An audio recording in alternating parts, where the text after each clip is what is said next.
Hey guys, welcome back to another interesting episode. My name is Esther Alexander and this is Heart Diary. So today we're going to be doing a quick digest of some of the major headlines in Nigeria. I consider some of these headlines quite interesting, like interesting, and that's why I'm bringing them to you. What is major to me might not be major to you, so it's my pick, and you guys are going to be with me on this particular episode. Let's get started.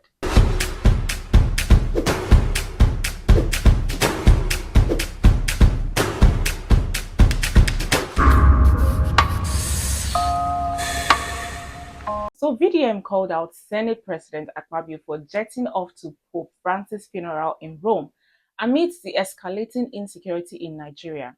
He described Akpabio's attendance as shameful, suggesting that the Senate President should prioritize what is happening, visiting Nigerian communities that have been plagued with violence, you know, insecurities over international ceremonies like the Pope's funeral. The APC Southwest, South-South Zonal Chapter swiftly condemned Very Dark Man's remark, accusing him of slander and character assassination. They issued a 7-day ultimatum for him to apologize, emphasizing that Akpabio's trip was a presidential, assignment and not self-initiated. Now you think I'm going to stop here. In a subsequent video that's a counter response, Very Dark Man stood his ground. He responded to the APC's apology, ultimatum, and he said that the real apology is owed to Nigerians that are suffering insecurity, not to politicians attending foreign funerals. He also clarified that his intention wasn't to insult Akpabio personally, but to highlight government's misplaced priorities. Nigerians on social media did not waste time before they started, hitting the divide. Some people are supporting Very Dark Man's stance, praising him for voicing public frustrations, while others believe that he has crossed the line by publicly criticizing a high-ranking government official like Senate President Akpabio.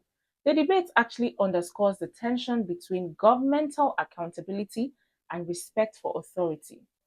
Anyways, in another development, President Bola Ahmed Tinubu has announced that he has intention to pay the outstanding 5 months of 35,000 naira wage award arrears to federal workers. This payment was introduced in 2023 as a temporary measure to cushion the economic impact of fuel subsidy removal, you know, it had been inconsistent due to fiscal constraints. The Office of the Accountant General of the Federation recently confirmed that the arrears would be paid or disbursed in 5 monthly installments, commencing after April 2025 salary. After April 2025 salary payments, that they are going to commence disbursement of that arrears in 5 installments. You guys know that Nigerians will not keep quiet if something like this is announced. There's been like mixed reaction, mixed feelings about the announcement. Some view it as a long overdue fulfillment of a promise, while others sees it as a strategic move to placate workers amidst ongoing economic challenges. Now the buzz is with skepticism. Users are questioning timing and sincerity of government's commitments, and others are like, well, it's the government, whatever they say. Well, in a nation where promises often outpace actions, the government's pledge to pay wage arrears for me, it feels like offering a glass of water to someone that is stranded in the desert for days. While any relief is welcome, the delay and piecemeal approach, raises questions about the administration's priorities and fiscal management. Why is it coming now? 2023 till now? Why? People are already drowned. So the APC national chairman, Abdullahi Ganduje, has expressed confidence that more governors would defect to the ruling party, following the recent defection from governors like Sheriff of Delta State. He urged Nigerians to stay put, just stay calm, because more of this political shift is going to be happening. Right. Ganduje is both saying that more governors will join APC has the feel of, a car salesman promising that your cousin will love this ride. It's a political music chairs that Nigerians track like a football table. And this is not news. It's been happening. So why you guys paid? PDP's turn to crash in. One user said so that it's PDP's turn to crash in. And someone also said that this is the time where you buy popcorn because the show is about to get started. This show never ends. Well, I'm going to say that in Nigerian politics, loyalty is a fashion trend. It's seasonal, it's reversible, and it's sold on the market. It's sold at the market nationwide. If you can afford it, it's all yours. So moving on to next story. So Natasha has shocked Nigerians with this apology that she brought up yesterday. Apology, erection, election. Anyways, let me talk. So Senator Natasha Akpoti-Uduaghan has penned down a satirical apology letter to Senate President Godswill Akpabio, sarcastically apologizing for maintaining dignity and self-respect in the Senate. Now, the letter sparked lots of controversies, reactions on social media, buzz everywhere. Some people will not really understand that when they were reading at first, thought it was really an apology. Well, it's an apology because it's titled Apology Letter to Godswill Akpabio. Now, the idea that she was mocking the seats in her apology letter was a brazen lapon of sexism in the Senate.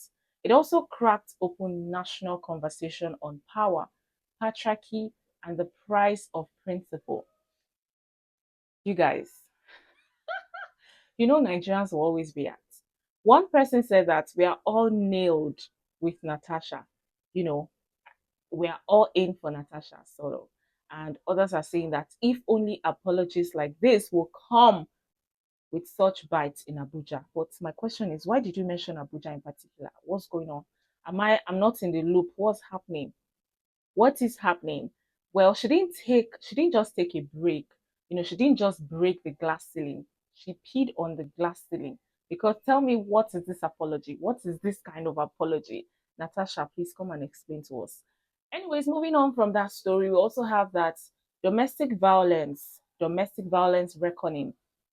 Peter Nwachukwu, husband of late gospel singer Osinachi Nwachukwu, has been sentenced to death by hanging for the murder of his wife, Osinachi Nwachukwu. The case has drawn lots of national attention, highlighting issues of domestic violence and a lot more. Peter Nwachukwu's death sentence for murdering gospel singer Osinachi is a rare moment where Nigerians courts took domestic violence seriously.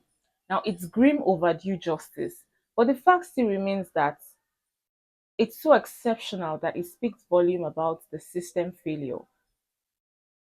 Because why did it take this long? Anyways, one thing people need to understand is that the justice system is not what it seems or what you think it is.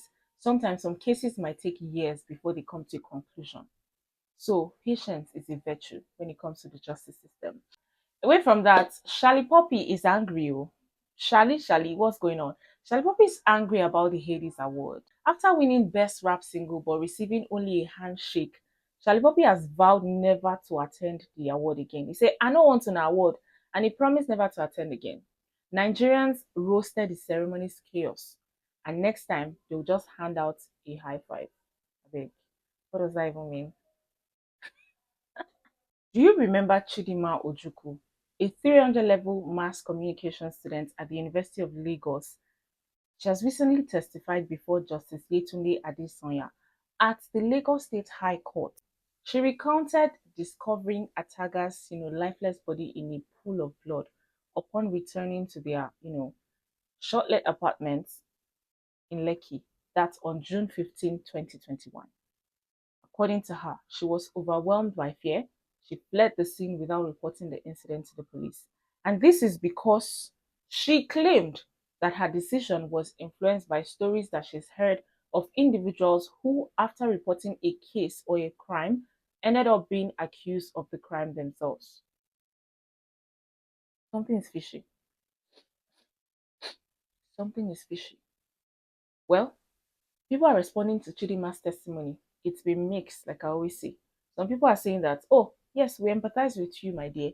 because fear of being wrongfully accused is a systematic issue in Nigerian justice system. Others are saying that, Madam, come on, let's talk. You said you were not the one who committed the crime, but how come you went to sell a laptop and you also gave away phone? All of these are attempt to cover up a crime. There's something you're not telling us.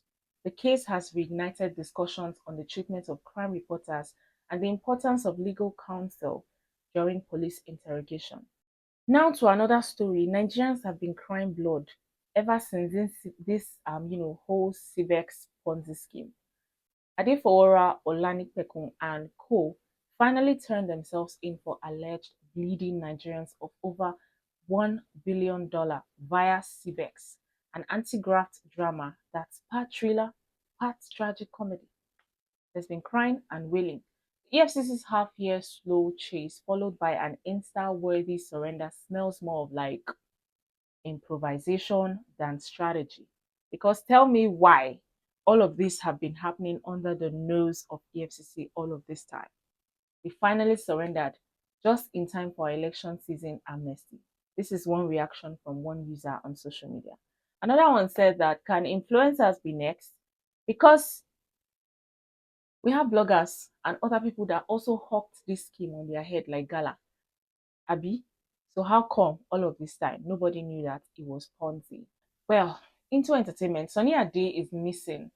Where is he? Where is King Sunny Ade? Where is he? There's been a raffle between the family and the management of King Sunny Ade.